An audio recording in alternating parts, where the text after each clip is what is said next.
quick note from me before we dive into this episode with GPT. Unfortunately, about 30 minutes into the filming of this episode, my device froze and I cut out of the recording. So I've tried editing some post-recorded questions in to fill the gaps, but felt a bit weird and inauthentic as it kind of broke the flow, and I wasn't able to capture the essence of whatever juiciness I was asking, essentially. So please excuse the random missing questions starting about halfway through and enjoy Georgia's beautiful responses to some hidden secrets that only our past selves will know. Apologies, folks. Now that's been covered, let's go. Welcome back. It is now March as we record this. Only just, we're at the end of March.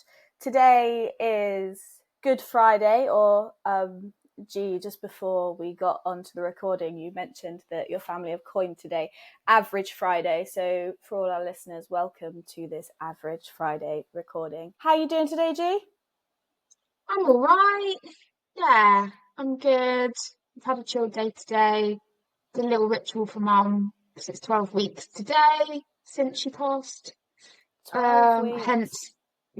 Hence the coining average, because it doesn't feel good. Mm-hmm. It feels average. I'm glad that you guys have kind of leveled that as an average, because under some lenses it might be like, well, today's a catastrophic Friday. So if you're averaging, I'm glad to hear that there is some flotation going on for you guys. Yeah, on the right track. Mm-hmm. I'd like to kick this episode off today by going back to what we usually start with, and that is to pick your brains about what's the best thing about being alive right now for you? The best thing about being alive right now is there's actually so many things at the moment. Throw them at us. Go for it. Yeah. So I'd say my body feels powerful, and my body feels like a best mate who's just encouraging me to just push it more than I think I'm capable of. I'm saying this because because of the hoop school that I'm doing at the moment. So the training has been really tough, but What's my body hoop school? has Tell us, what's hoop hoop school? school. So I'm doing an intensive 4-week hoop course to upskill. I love hoop. Also for my one-woman show, I'm hoping to utilise all this amazing knowledge in that show once I get it off the ground again. But yeah, part of the training it's just it's intensive. So it sounds silly that like none of us realise how intensive is until you're in it, and then you're like, oh wow, like that they didn't lie. But so yeah, I feel blessed to have a body that is strong and can like morph and grow and learn new things and is resilient. Like, yeah, good job, bod. Also, spring, I feel like is springing. There's daffodils. There's 2 blue tips that keep popping up in our garden at the moment, and they're adorable. My dad sent me a video of one the other day because he was cracking up because we've got a mirror in our garden, and this blue tip sees itself in the mirror, and I'm pretty sure it thinks it's a mate. So it's like higher, higher, higher, and then but now it's sort of taking a turn because we saw the blue tip doing it again like every single day. And Dad was like, I think I'm gonna have to cover that mirror up because I'm a bit worried for that bird's mental health. And I was like, yeah, fair enough. So yeah, but it's nice because it's a sign that spring is springing and that the darkness is behind us and that there's more light in front. Wow, beautiful story that makes me think of the Echo and Narcissus story. I don't know whether you know that Greek myth. Yeah, the blue tit falling in love with its own reflection, chasing after this voice. And poignant in relation to the Vita and Echo podcast. Yeah, truly. And something I pointed out to my dad, even like kind of on that vein, is we laughed because I was immediately like, oh dear, I've made it really sad. I was like, Dad, do you think this is a metaphor? Like you're the blue tit searching for your mate and you can't like she's not there anymore. And then I was like, I'm really sorry, I've just made that really sad. And then we just burst out laughing because he was like, yeah, maybe I am the blue tit. And then obviously Dad's response was, well, I am a tit. I was like, great. Excellent. It sounds like the humour that you guys have has been a real medicine to the things that have been unfolding. You've been telling me some really funny stories about encounters. And yeah, I'm sure as we get through these other episodes of the podcast, there will be some more sharings on those. But big up your dad. Big up yourself as well. The pair of tits that you are. Yeah, floating around this house. Yeah, just don't go looking in those mirrors. You got each other. No, that's great.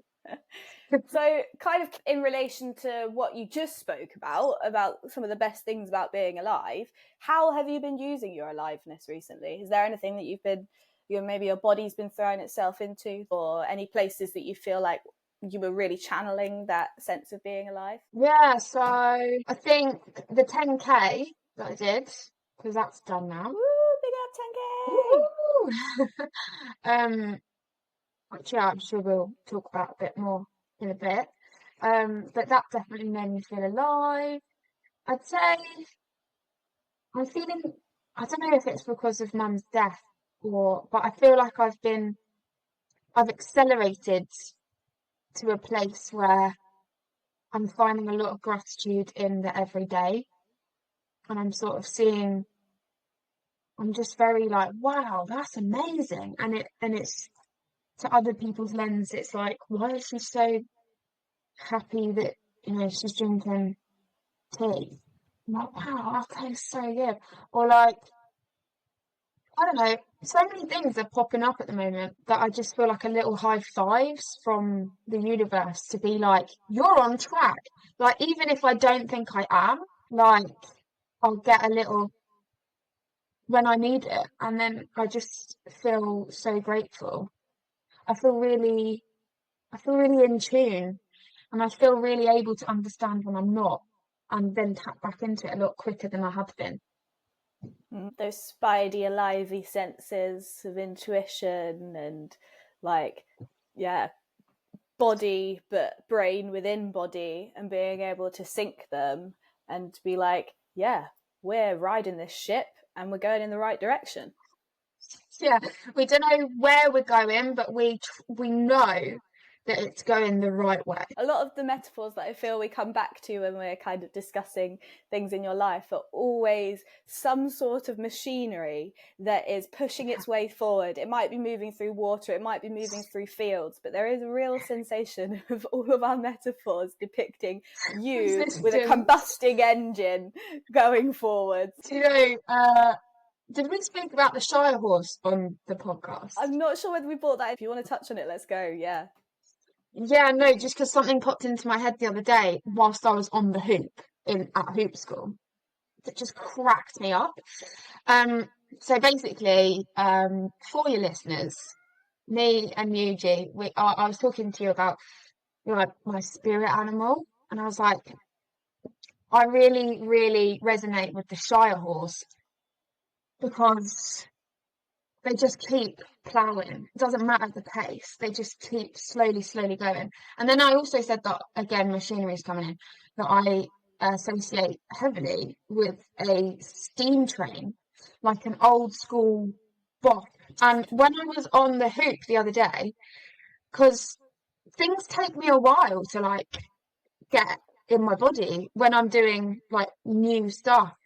And I would say the aerial is something that I have to try really hard at, because I think I'm more of a ground dweller by nature. So give me a headstand, handstand sort of sit any day and I'll jump straight in. But in the air, I do feel like it takes me a while to get it. And I fully had the thought of like, don't worry about it. You're a Shire horse. Like a Shire horse isn't natural on a hoop, but it can get it. And then I just had the image of like an actual Shire horse, like trying to do tricks on a hoop, It's 4 on an legs. aerial hoop.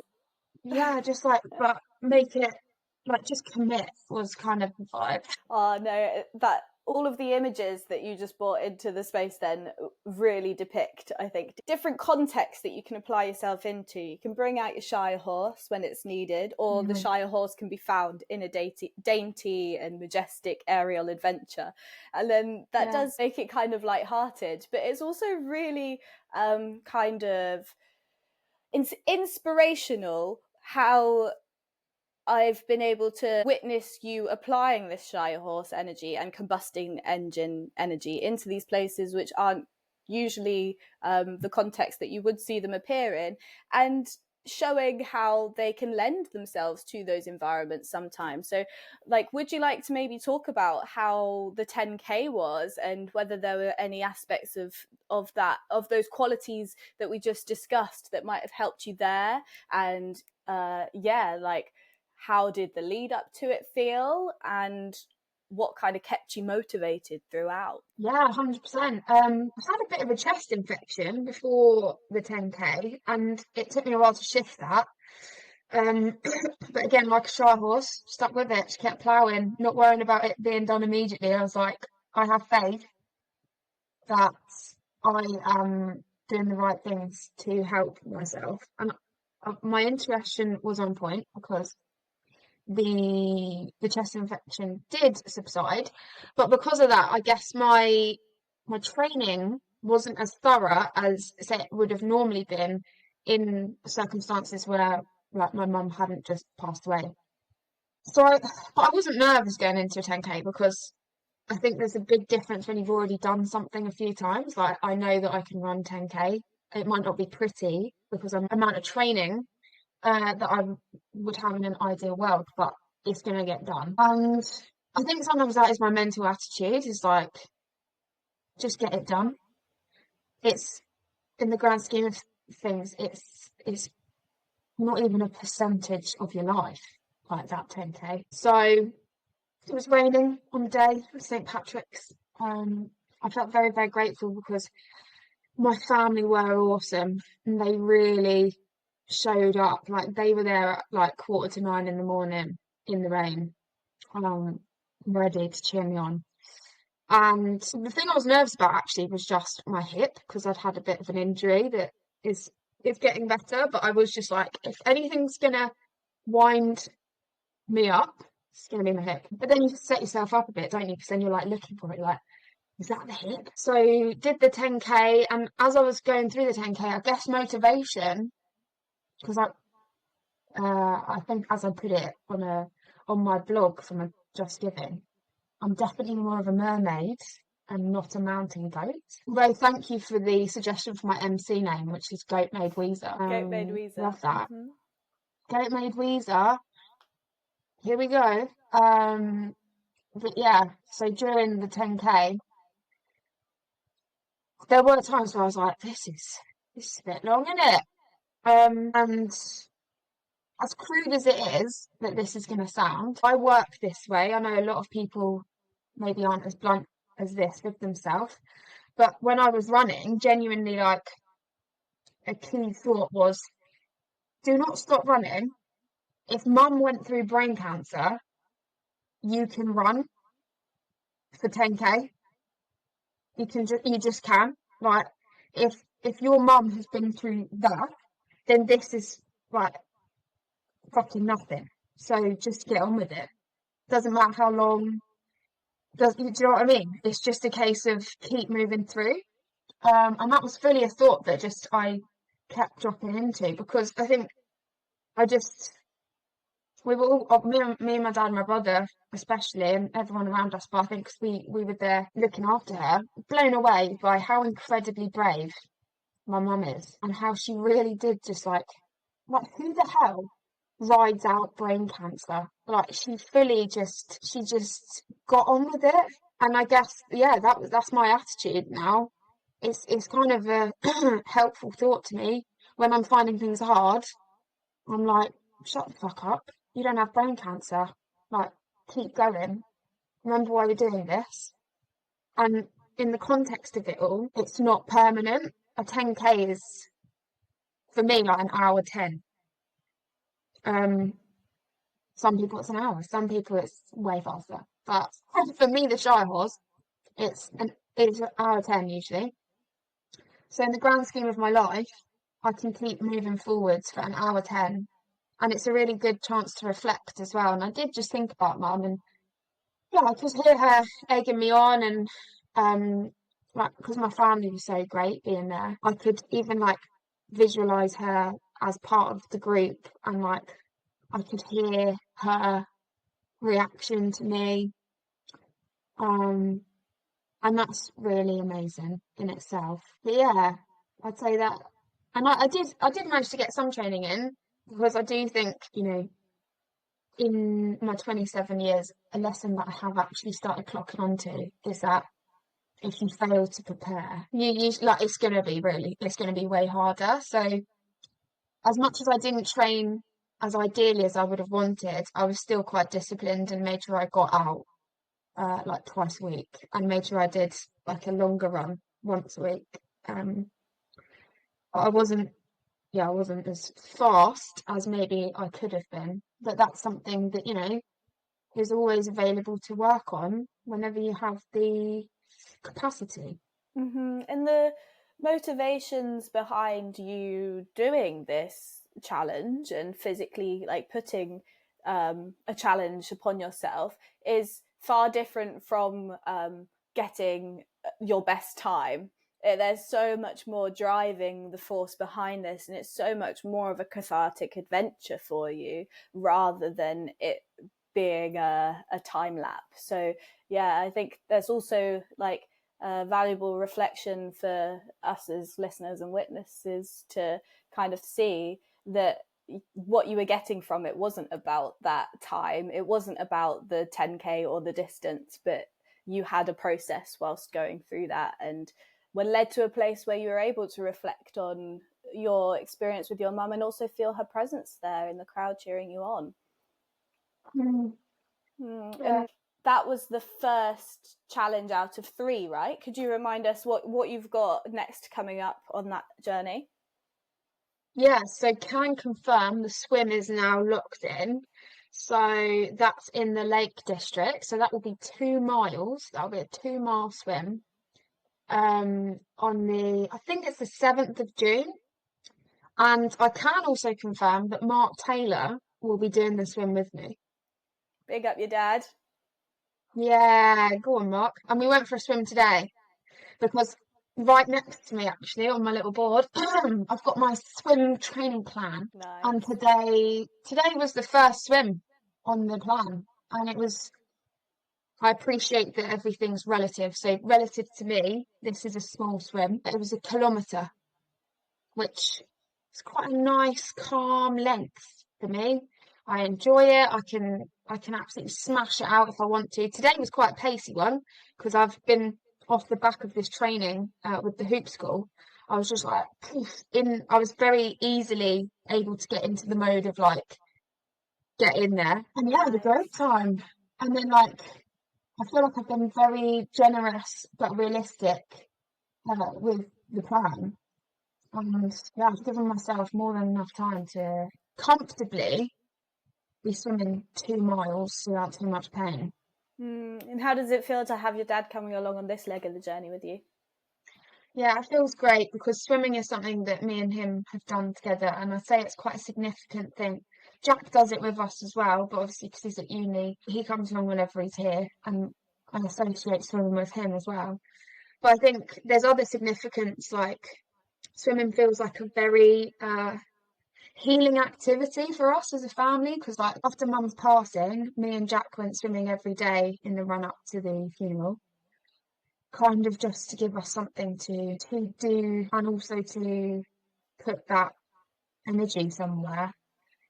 Swimming is a really great way to trick yourself into breath work, because there's a rhythm to it, and there's a breathing pattern that you have to achieve in order to swim like successfully in certain strokes.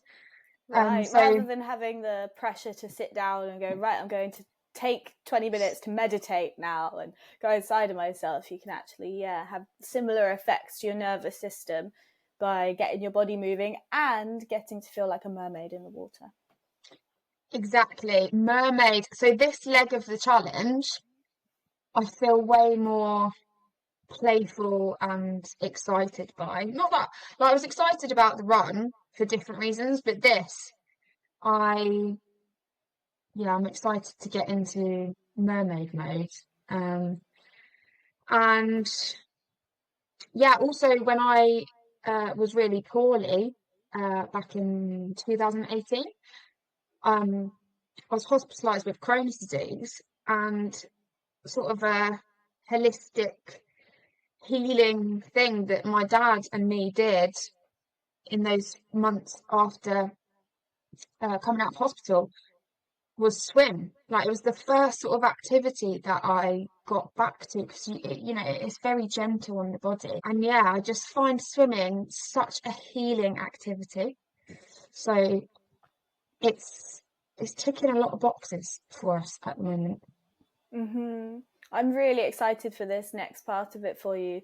And not to categorize things into timelines too much, but it's just interesting to reflect on how far through that process you are now, and 1 out of 3 challenges. But let's check in about how's the pot looking of donations.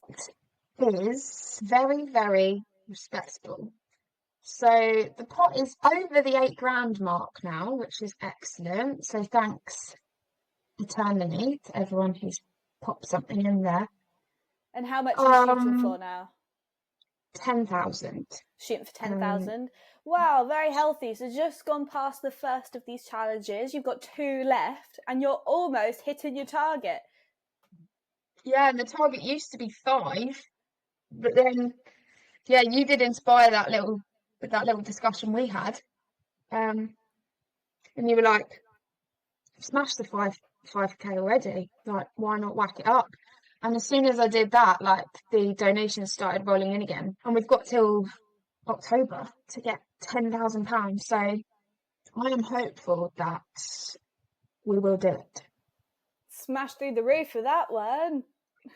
Yeah, and then it means that the most important thing to me is that 2 organisations that are so needed for people going through things similar to what my mum and we experienced will get a pot of money that hopefully can mean that someone else has access to services that I know my mum found really helpful, and us as a family found really, really great.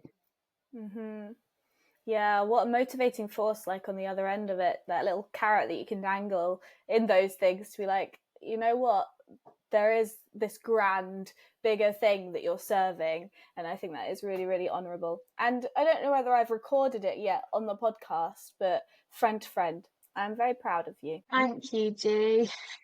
And are you? Look at us, right, without us getting too like, oh, love you, lovely, you're a legend.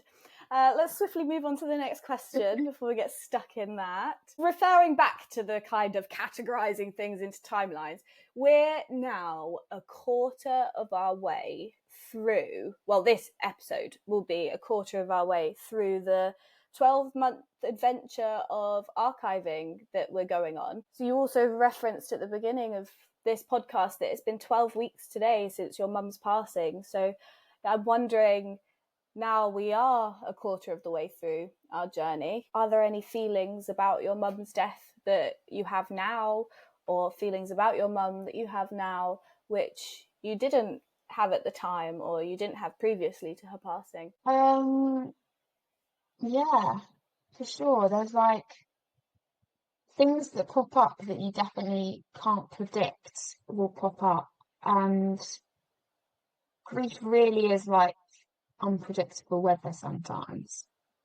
I feel like you just have to pack your raincoat every day, pack your umbrella, pack your raincoat on the chance that it might rain heavily, because then if it does, right, it'll be all right. And it is just part of the process. I think I've engaged in a couple of activities that have made me feel very close to Mum. But I can't remember if this is before the last time we spoke, but I went to see Cabaret again, because that's the last thing that me and Mum went to go see at the theatre. And Is that the Kit yeah, Kat as an Club? actor, Yeah. yeah, exactly. And so, yeah, as an actor and performer now, I'm very aware that my dad's a massive cheerleader, don't get me wrong, like, he's amazing, but my mum, she, I think she sort of fed my love for performing and the theatre, because she would always take me to the theatre from a young age, and it's something that we did together. And so, yeah, very grateful to one of my closest pals, because I was just talking to him about, oh, because the cast change over. So the same cast that me and Mum saw in October, I think it was, we're about to finish. This was like, yeah, the first week of March or something. And yeah, I just mentioned it to my pal, who's also an actor. And what a legend. You know, when you like ask the universe something and then it just like it's like, there you go, mate. Why didn't you just say? Because then, yeah, like 2 days later, I was in the stalls watching it, and I was so grateful because I didn't have to remortgage for a ticket, which is sometimes what you have to do if you want to do that sort of thing. So I was very, very grateful. Um, and I went and did the exact same sort of journey that me and Mum did, and it was emotional, but it felt helpful because, yeah, the Kit Kat Club is over the river, just from Waterloo. I think it's the Playhouse Theatre. Might have got that wrong, but it's on the way to Trafalgar Square sort of way. And so walking across the bridge, I really like the tears were flowing. Because I could hear the conversation that me and my mum had the last time we walked over. And the last time that we did that, she was poorly, and so her vision in her right eye was starting to go, and she hadn't been as mobile as she'd wanted to be. But I remember her saying how chuffed she was about how many steps she'd done, and I just remember like all the little things that she was talking about that day, and she was cracking me up consistently just because she's a funny lady, and she was really sweet, and we were sort of arm in arm. Yeah, I felt very protective of her whenever we were out and about when she was, yeah, not very well. Because, yeah, like people in London, especially, spatial awareness and just compassion can sometimes not be there. And I felt quite protective, so that it feels just very significant, that route. And so, yeah, I went over the bridge, had a big old sob, sent some memories to my pal who had sorted me the ticket. And I'm just so grateful that I have so many like really gorgeous friends who are just there for me. And yeah, I'm able to say these things to and sort of go there and be like, yo, here's a really deep personal memory that I have of my mum that I'm going to share with you. And it's just seen, and I feel so grateful for that. And then I went for a little walk, had a big old cry, listened to my mum's playlist the whole time as well, and then went and saw the show. Yeah, it was. I mean, it's like my favourite musical anyway, so it's always going to be a great time. I ended up making friends, which was great, because the girl I was sat next to was a right laugh, and then I bumped into someone in the interval who like needed a phone charger. So there you go, mate. Uh, and then turns out because everyone in those seats is a creative or an actor, so it's actually it's also like a really great place to casually network. Right, go and get a cast ticket. So yeah, then came home, and I just felt like it was quite cathartic, I'd say. What was different about those two experiences of going with your mum to the theatre for the last time and then returning back to the same place to see the same show without her there? Were there any differences in the experience, or any similarities, or any kind of phantom presences of feeling your mum there or feeling her absence? Yeah, the presence. I felt the presence more than the absence. I don't mean that in like I didn't it didn't feel like she wasn't there. Like, that's not what I mean at all. Like, I felt massive sadness that she wasn't there in the way that I would want her to be, aka alive, in a body, talking to me and laughing and joking. But I felt her presence massively, to the point where I could hear our conversations from the day, and I could see her. I could see the images from the last time that we went and saw the show, and I can remember different parts of the show that she would turn to me and say something.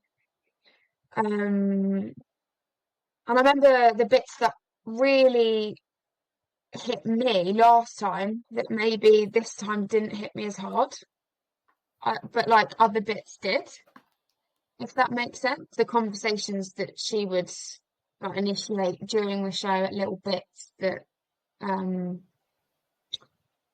made her react to stuff. And also for me, the way that I reacted to the show was different, because different characters and subplots had different resonances with me this time around from a different perspective, which that's why I think like theatre and art is just so amazing, because at every point ever there's going to be something that hits or that that aligns and makes you go, oh, I feel like that. So yeah, and then it felt a bit like a pilgrimage, actually.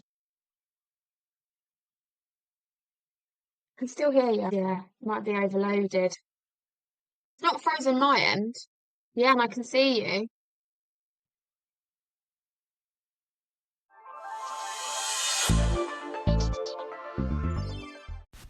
Right, here's where tech starts to get a little dodgy, but just as grief teaches us, life always continues on, right? And George's monologue skills are absolutely insane, so you're in for a treat nonetheless. Before we get back to it though, let's quickly remind ourselves about why this all began in the first place. So this first series of the Grief Tapes is very close to my heart, and it's been incredible to spend a year creating these episodes with a dear friend of mine. As you know, in January 2024, Georgia lost her amazing mum, Sherri, to an aggressive type of brain cancer.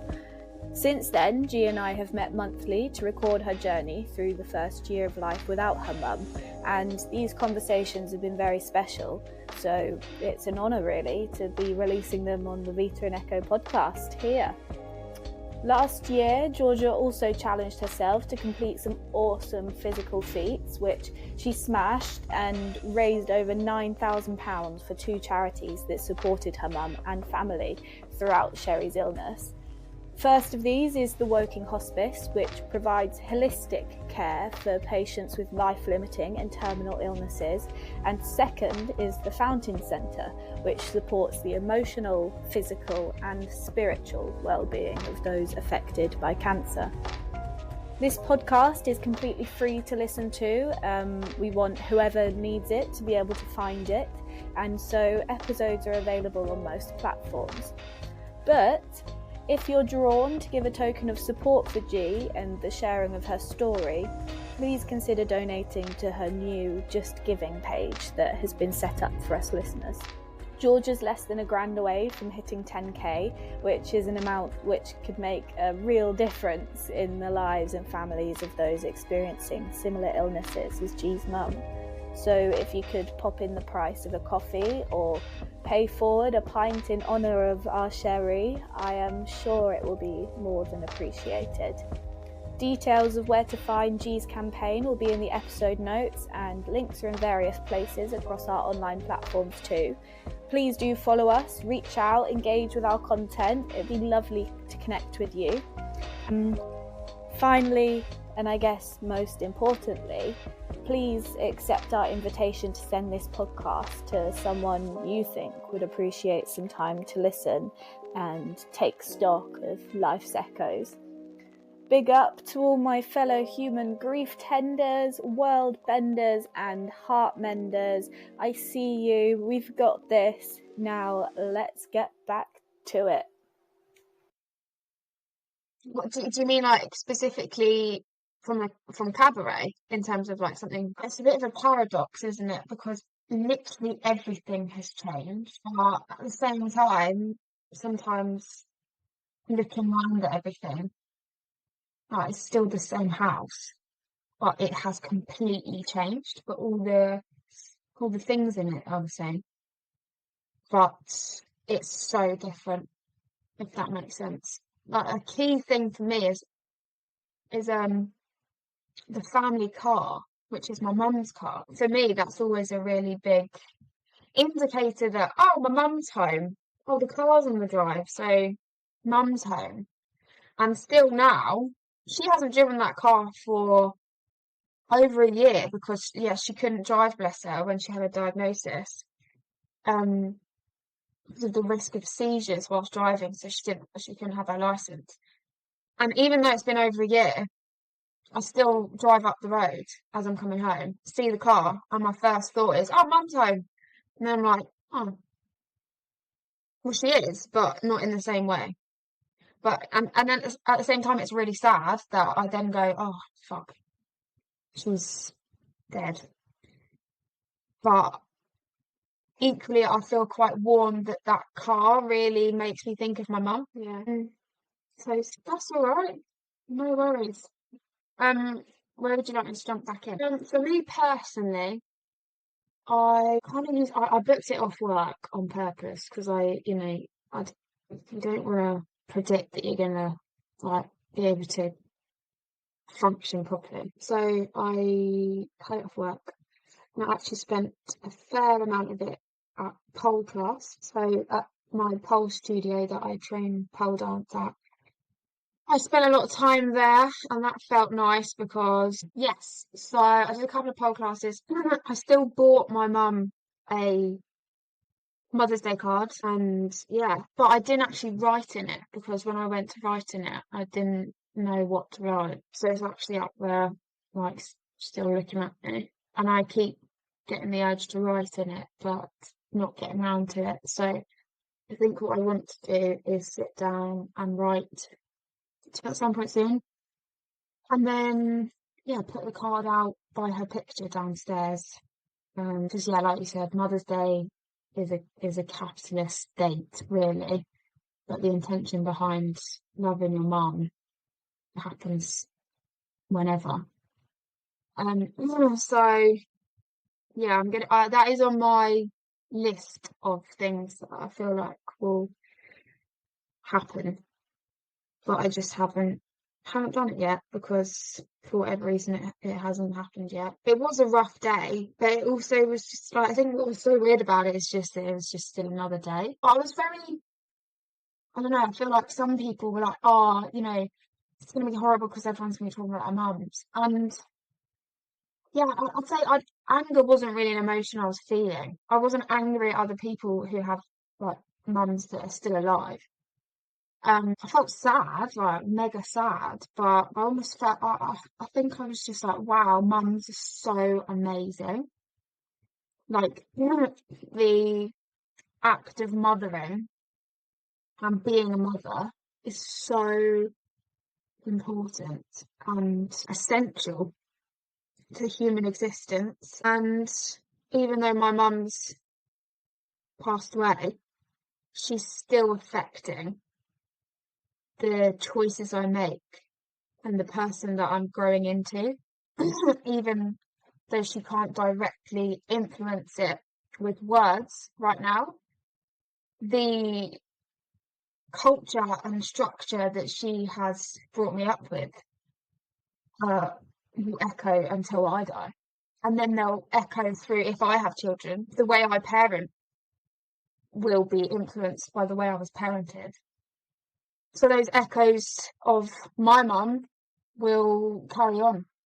And yeah, it's nice because then there's ancestors like 4 floors above who are still getting echoed in like little things I do probably. So there's mothers everywhere. And I think I was really grateful for on Mother's Day was I felt mothered by lots of different women who all checked in and not just women, but I'd say the majority were women. And there was a lot of women who were my mum's friends or like in my mum's age group who just have popped up to just check in and be like, "You're right, today's shit." Yeah, it's a bit annoying. Can't give my mum a hug, but here we are. So I was very grateful for that. I've I've dreamt about my mum quite a lot. She's popped up a lot in different circumstances as well. And actually, her funeral was in my dream last night, very vividly. The whole sort of night felt like it was taken up with this psychedelic funeral encounter that was also very gothic and full on. You know, when you dream and you feel relaxed, but you also feel like you're putting a bit of a shift in. And like sometimes I sleep with a candle, just like in a candle holder, and the sort of life of the candle is about 8 hours. So sometimes I wake up in the night and, you know, I like the fact that the candle's burning, and I've actually been putting it in, I don't know if you can see, this tiny little flickering light there. That one. Beep, beep, beep. That candle holder is very significant because it's the candle I bought my mum for Christmas this year, and it was burning when she passed and the whole days afterwards. So I've been using that a lot. And then last night, it feels random to me, and I always think it's interesting that the coincidence of why did I sit up and wake up at this time. I woke up as the candle was going out. I woke up about a minute before the candle went out. It was very much like in the zone of at my mum's funeral. Looked across the room, could smell sort of that end of candle life smell that you get, and then just watched it. And I'm like, cool, well, that's gone out. And then, yeah, I went back to sleep. And I don't know, it just feels very metaphorical, you know. The content I was dreaming about was my mum's death and the ceremony around that. And then the first thing that I encountered when I woke up was a candle, like in its last light, and then going out.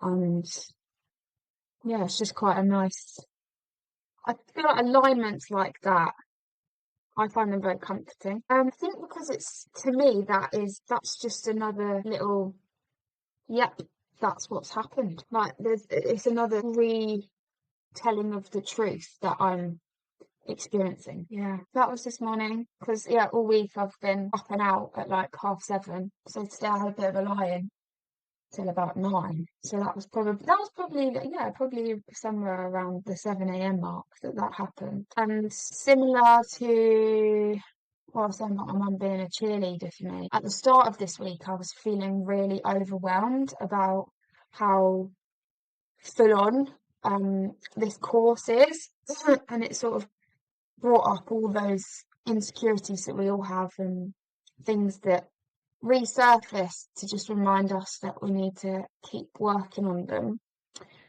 And I really tapped into what's your opinion on this? And that was really helpful because it's all just great stuff of like, just fucking go for it, mate. Like, who cares? Yeah, I think for me, there's different ways of accessing it, and they have different like frequencies about them in terms of, I guess, the texture of the connection. So some might be made out of like steel, if you were going to imagine it as like a tangible thing, like a steel rod, whereas there's another bit that's like a rope. And I'd say if I'm deep in self-crisis, I tap inwards. I would say it's like a straight into the core, like an apple core, like there you are. I'm like, Mum, what's your opinion on this? And that's been from within. I almost feel Mum saying what she says. But then equally, if there's a different emotion that's driving it, so I'd say that sort of thing is anxiety, and if you can catch it, it's like, right, take a sec, slow down, listen. That's about listening inwardly. Whereas I'd say my car is a real space. I get in my car and I might just fucking rant in a way that I probably would have to my mum about something that's pissing me off in the past, where she would just hear me and make me a cup of tea, and I could rant to her about someone that was winding me up or something that was popping up. And then the way that I've been moving through that is actually quite a lot of the time through music. So I whack on a playlist that is designated to grief, really, and I whack it on, and then I just cry, and I feel so much better. And I feel so much, it's like having a hug. I use that one. Yeah. It might scare you a bit. I think I noticed initially after my mum's passing, people had different reactions to different things, and music was a real trigger for quite a lot of humans around me. Oh no, I can't listen to that right now, kind of thing. Yeah, no, yeah, exactly. And like, rightly or wrongly, I'm going to go back to our good old shire horse.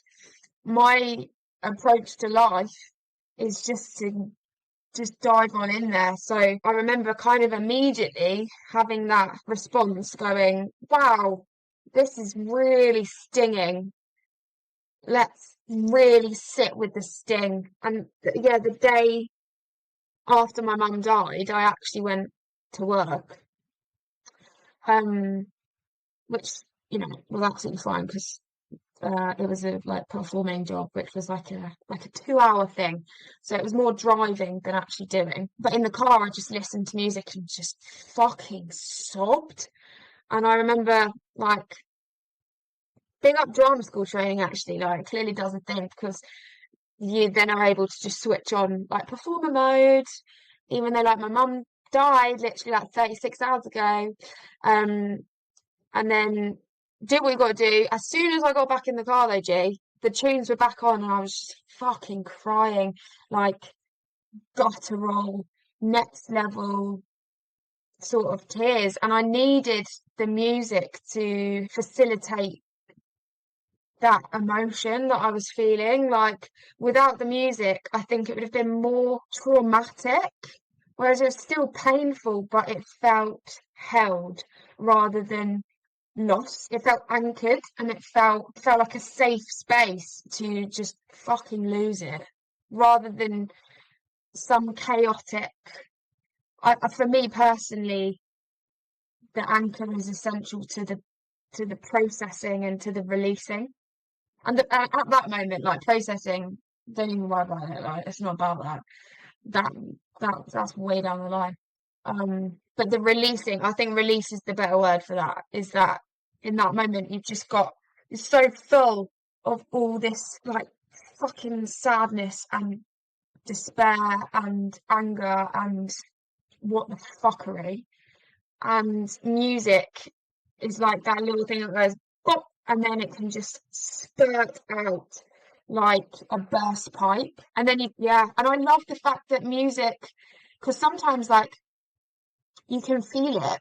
Oh, I haven't, like, this week, I was very conscious that because I've been so busy, I haven't had as much time to designate to grieving. So music is actually really helpful too, because I do think for me, the way that I'm viewing my grieving process is that it's a task as well as a natural reaction, because I have all these emotions that would normally be able to be directed at my mum in the form of love or whatever I was directing that day. Sometimes, we were clashing, might be a bit of rage at my mum, but at least it has somewhere to go, and then it can fall on that love, like, directly that she has for me and that I have for her. Whereas now, all of those emotions, when I turn and get distracted by life, they're building up in the background because they've got nowhere to go. So for me, sitting down and designating time to reflecting on my mum and my relationship with my mum and her character and her influence as a person is essential to being able to function, because it's like cleaning your toilet. Like, you can't let that sort of scum get too thick, because then it's going to affect the functioning of your toilet. And you need that. You need that because it's an essential device, really, for like human function. You need that to be working. Yeah, I think something that I've found difficult sometimes is devices that I personally recognise as non-helpful for me in terms of facilitating grieving. There are people around me who still heavily rely on them, and that's fine. But then what is hard to navigate is the interactions that happen when those devices are being relied on. So, for example, things like, alcohol is a very easy number. It's a very easy confidence booster. And I think it's sweet to grief. And for me personally, I think it's not always helpful. It's not, and it can lead to other bullshit that you're adding to your plate. That it's already. I was just gonna say, like, it's just, you wake up every day with all this pain from the death of someone that you love so completely, and because you've lent on alcohol heavily, there might be added stuff that you're worrying about on top of this massive monumental thing that you're going through. There's stuff on top of it now that didn't have to be there.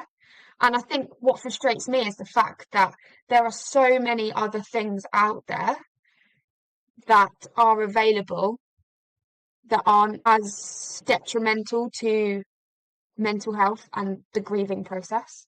I think it's like medicine, isn't it? It's about your dosage.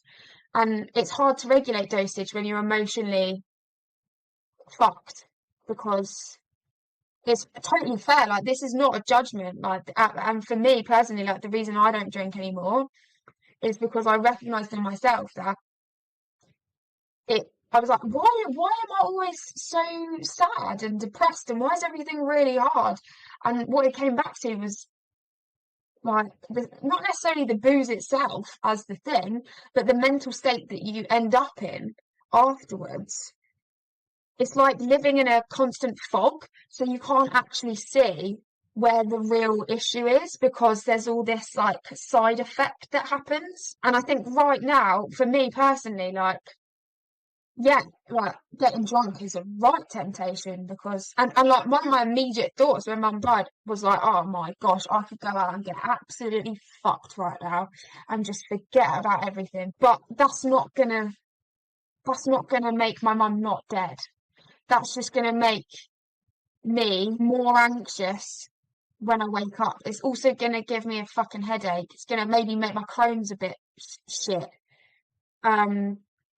It's going to tap into all those mental health issues that I've been trying to work through, whilst then coming back around to the fact that my mum's just died. So actually, I'd rather just raw dog it and deal with the issue that is happening, even if it means that I can feel all that pain. Because at least if I can, to be honest, like, it's like, I feel like if, people are become dependent on painkillers, their intuition for pain becomes like distorted. And I feel like alcohol is like that for mental capability, in terms of listening to your inner world.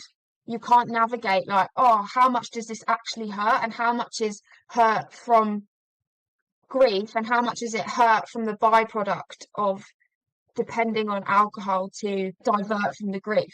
So it's just this horrible, like, do. What is that? Newton's cradle? Yeah. It's like booze is at one end, grief is at the other. Bosh, bosh, bosh, bosh. And then you're like, why is, like, if it's however many months, years, why is it still feeling as extreme? And it's like, because that loop is still in existence. Do you know what I mean? Dehydration. Yeah, it's like, look, we mentioned it again, dosage. And also, like, I think alcohol represents celebration as well. And, you know, celebration of life, as much as it's sad, yeah, like the act of raising a toast is excellent, and I think it's great. For me, it's all the byproducts that come with the the dependency that can happen around it, like, you know, having a good time and getting a bit pissed and celebrating is a good thing, I think. But like, yeah, it's literally the dosage. And I think what upsets me is that we live in a culture where people forget, or not that people forget, that's actually, I think there's not enough teaching people to expose them to other tools other than alcohol. Because I think if alcohol's one tool to deal with grief, if that's your only tool in your toolkit for whatever reason, and like most of the time it comes down to basically privilege and like a class system that is just so like heavy. So that, again, this is not a judgment, because, you know, if you're underneath all of that weight and alcohol's your tool and it makes you feel better when something catastrophic happens, of course, like, why wouldn't you? Like, that would, it makes sense as to why that is the process. But I think what upsets me is the fact that there's not more exposure for people further underneath this pile to be like, look, alcohol's one tool, but here's 4 others, and those other tools could be like a creative outlet, a physical outlet. So like, I don't know, like literally any movement that makes you feel good. So dancing, running, playing tennis, skipping, literally, yeah, exactly. Like getting those practices in a way that feels like good for you. Like, of course, like not everyone wants to sit and do a load of pranayama. Like, fucking hell, a lot of people don't even know what pranayama means because it's not accessible. And pranayama literally just means like breath work, but it sounds intimidating and scary and like, oh God, that's not for me. Actually, it is. Like, are you a human? Do you breathe? Do you have lungs? Okay, then I think you've ticked all the boxes for pranayama, but let's call it something else. And if breathwork's too intimidating, then do you like swimming? Oh, great, let's go swimming. Oh, do you like dancing? Oh, let's go do that. Because when you're in a like state of movement, or your heart rate's elevated, your breath is going to change with that. And it's the embodiment. Like, as soon as you can land in your body, I feel like you can process your emotions better, because you're not a helium balloon that's struggling in the wind. You're suddenly on ground level, and you can navigate a bit better. And I think if I could change anything like that, it wouldn't be to remove alcohol. I don't think that's the answer. I think it's to add other tools so that people use alcohol when it's healthy, you know, like at a wake. But then at another point, their first thing isn't to go, oh, I'm going to get drunk. It might be, oh, I'm going to go for a swim, or I'm going to go and, I don't know, join a book club and have that social need met and feel supported and feel like that sense of belonging, and almost readjust to that feeling of connection. So yeah, I hope some of that made sense. Yeah, and I feel like for me personally, like, it's at the end of the day, everyone is in charge of their own life, and it's your life, and you're autonomous, and you've got to make your own decisions. But in order to make those decisions in a way that is, I don't want to use the word good, but in a way that is beneficial, yeah, intentional, or I think useful to you as like your fullest potential as a human. For me personally, I'm looking at my toolkit, and alcohol was like a massive tool, and I would pick it up every time. I'd just be like, yeah, it's going fucking rah, rah, rah. And like I have a binge attitude towards these sorts of things. I still have that binge attitude now, but it has way less worse effects, because I might like I'll join an intensive hoop course, you know, and it's still binging. Like an intensive hoop course, it is a form of binging, I guess, but it's so much healthier than getting smashed like 5 days a week because I'm wanting to numb from something. But like absolutely props to anyone who doesn't just smash the alcohol tool, because it is a valid tool as any. But again, it comes back to usage and dosage. And like, if I was to do intensive hoop courses for the rest of my life, that would not be helpful. That would become damaging. Do you know what I mean? Don't spend the rest of your life in the pool. You'll wrinkle up prematurely. It already feels extremely bittersweet because even today I was in the kitchen and our kitchen window looks out of the back garden, and my first thought was, this time last year we were entering spring and my mum had been diagnosed, and I could like visualize her up the end of the garden, and it's really horrible that like summer and spring are my mum's seasons. Like she owns them. Summer is the one that she has complete say over, in my opinion. In my like mind.